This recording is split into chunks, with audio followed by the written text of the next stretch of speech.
The White Hare and the Crocodiles.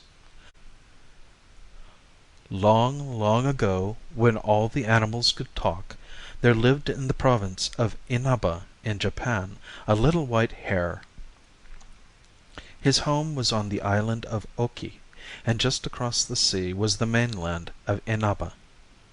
Now the hare wanted very much to cross over to Inaba. Day after day he would go out and sit on the shore and look longingly over the water in the direction of Inaba, and day after day he hoped to find some way of getting across. One day, as usual, the hare was standing on the beach, looking towards the mainland across the water, when he saw a great crocodile swimming near the island. "This is very lucky," thought the hare. "Now I shall be able to get my wish. I will ask the crocodile to carry me across the sea." But he was doubtful whether the crocodile would consent to do what wanted. So he thought instead of asking a favor, he would try to get what he wanted by a trick. So with a loud voice he called to the crocodile and said, "Oh, Mr. Crocodile, isn't it a lovely day?" The crocodile, who had come out all by itself that day to enjoy the bright sunshine, was just beginning to feel a bit lonely when the hare's cheerful greeting broke the silence. The crocodile swam nearer the shore, very pleased to hear someone speak. "I wonder who it was that spoke to me just now. Was it you, Mr. Hare? You must be very lonely all by yourself." "Oh, no, I am not at all lonely," said the hare, "but as it was such a fine day, I came out here to enjoy myself.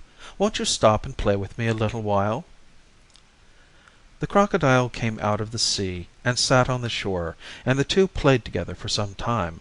Then the hare said, "Mr. Crocodile, you live in the sea, and I live on this island, and we do not often meet, so I know very little about you.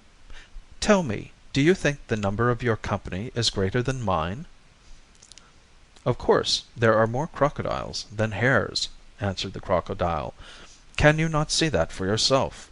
You live on this small island, while I live in the sea, which spreads through all parts of the world. So if I call together all the crocodiles who dwell in the sea, you hares will be as nothing compared to us." The crocodile was very conceited. The hare, who meant to play a trick on the crocodile, said, "Do you think it possible for you to call up enough crocodiles to form a line from this island across the sea to Inaba?" The crocodile thought for a moment, and then answered, "Of course it is possible." "Then do try," said the artful hare, "and I will count the number from here." The crocodile, who was very simple-minded, and who hadn't the least idea that the hare intended to play a trick on him, agreed to do what the hare asked, and said, "Wait a little while I go back into the sea and call my company together." The crocodile plunged into the sea and was gone for some time. The hare, meanwhile, waited patiently on the shore. At last the crocodile appeared, bringing with him a large number of other crocodiles. "Look, Mr. Hare," said the crocodile, "it is nothing for my friends to form a line between here and Inaba. There are enough crocodiles to stretch from here even as far as China or India. Did you ever see so many crocodiles?" Then the whole company of crocodiles arranged themselves in the water so as to form a bridge between the island of Oki and the mainland of Inaba. When the hare saw the bridge of crocodiles, he said, "How splendid! I did not believe this was possible. Now let me count you all. To do this, however, with your permission, I must walk over on your backs to the other side. So please be so good as not to move, or else I shall fall into the sea and be drowned." So the hare hopped off the island on to the strange bridge of crocodiles, counting as he jumped from one crocodile's back to the other. "Please keep quite still, or I shall not be able to count. 1, 2, 3, 4, 5, 6, 7, 8, 9. Thus the cunning hare walked right across to the mainland of Inaba. Not content with getting his wish, he began to jeer at the crocodiles instead of thanking them, and said as he leapt off the last one's back, "Oh, you stupid crocodiles, now I have done with you." And he was just about to run away as fast as he could. But he did not escape so easily, for so soon as the crocodiles understood that this was a trick played upon them by the hare so as to enable him to cross the sea, and that the hare was now laughing at them for their stupidity, they became furiously angry and made up their minds to take revenge. So some of them ran after the hare and caught him. Then they all surrounded the poor little animal and pulled out all his fur. He cried out loudly and entreated them to spare him, but with each tuft of fur they pulled out they said, "Serve you right." When the crocodiles had pulled out the last bit of fur, they threw the poor hare on the beach, and all swam away laughing at what they had done. The hare was now in a pitiful plight. All his beautiful white fur had been pulled out, and his bare little body was quivering with pain and bleeding all over. He could hardly move, and all he could do was to lie on the beach quite helpless and weep over the misfortune that had befallen him. Notwithstanding that it was his own fault that had brought all this misery and suffering upon the white hare of Inaba, anyone seeing the poor little creature could not help feeling sorry for him in his sad condition, for the crocodiles had been very cruel in their revenge. Just at this time a number of men, who looked like kings' sons, happened to pass by, and seeing the hare lying on the beach crying, stopped and asked what was the matter. The hare lifted up his head from between his paws and answered them, saying, "I had a fight with some crocodiles, but I was beaten, and they pulled out all of my fur and left me to suffer here. That is why I am crying." Now one of these young men had a bad and spiteful disposition, but he feigned kindness and said to the hare, "I feel very sorry for you.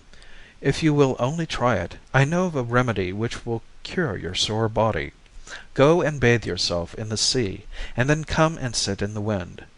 This will make your fur grow again, and you will be just as you were before."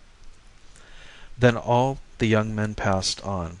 The hare was very pleased, thinking that he had found a cure. He went and bathed in the sea, and then came out and sat where the wind could blow upon him. But as the wind blew and dried him, his skin became drawn and hardened, and the salt increased the pain so much that he rolled on the sand in his agony and cried aloud. Just then another king's son passed by, carrying a great bag on his back. He saw the hare and stopped and asked why he was crying so loudly. But the poor hare, remembering that he had been deceived by one very like the man who now spoke to him, did not answer, but continued to cry.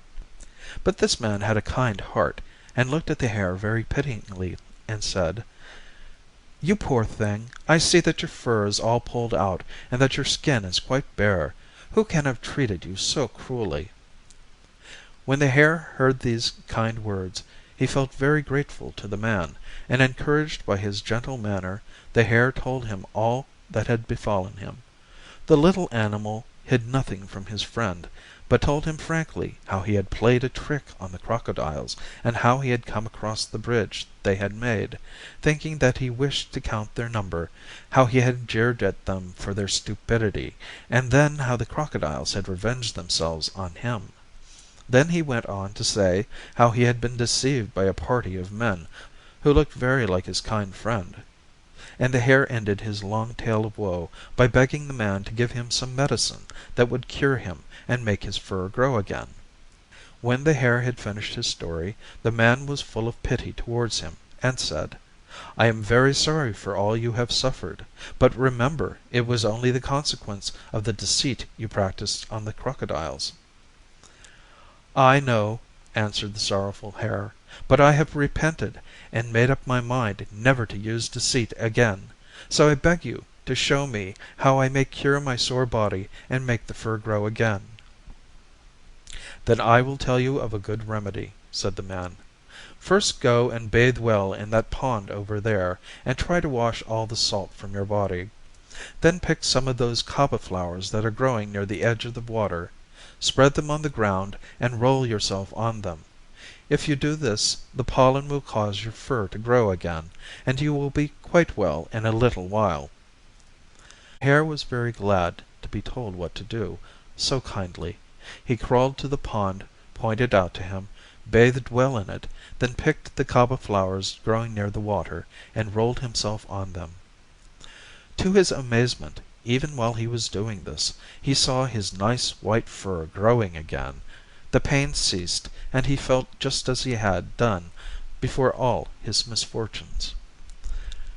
The hare was overjoyed at his quick recovery, and went hopping joyfully towards the young man who had so helped him, and kneeling down at his feet said, "I cannot express my thanks for all you have done for me. It is my earnest wish to do something for you in return. Please tell me who you are." "I am no king's son, as you think me. I am a fairy, and my name is Okuni nushi no Mikoto. And those beings who passed here before me are my brothers. They have heard of a beautiful princess called Yakami, who lives in this province of Inaba, and they are on their way to find her and to ask her to marry one of them. But on this expedition I am only an attendant, so I am walking behind them with this great big bag on my back." The hare humbled himself before this great fairy, Okuni nushi no Mikoto, whom many in that part of the land worshipped as a god. "Oh, I did not know that you were Okuni nushi no Mikoto. How kind you have been to me. It is impossible to believe that that unkind fellow who sent me to bathe in the sea is one of your brothers. I am quite sure that the princess, whom your brothers have gone to seek, will refuse to be the bride of any of them, and will prefer you for your goodness of heart. I am quite sure that you will win her heart without intending to do so, and she will ask to be your bride." Okuni nushi no Mikoto took no notice of what the hare said, but bidding the little animal good-bye, went on his way quickly, and soon overtook his brothers. He found them just entering the princess's gate. Just as the hare had said, the princess could not be persuaded to become the bride of any of the brothers, but when she looked at the kind brother's face, she went straight up to him and said, "To you I give myself." And so they were married. This is the end of the story. Okuni nushi no Mikoto is worshipped by the people in some parts of Japan as a god, and the hare has become famous as the White Hare of Inaba. But what became of the crocodiles nobody knows.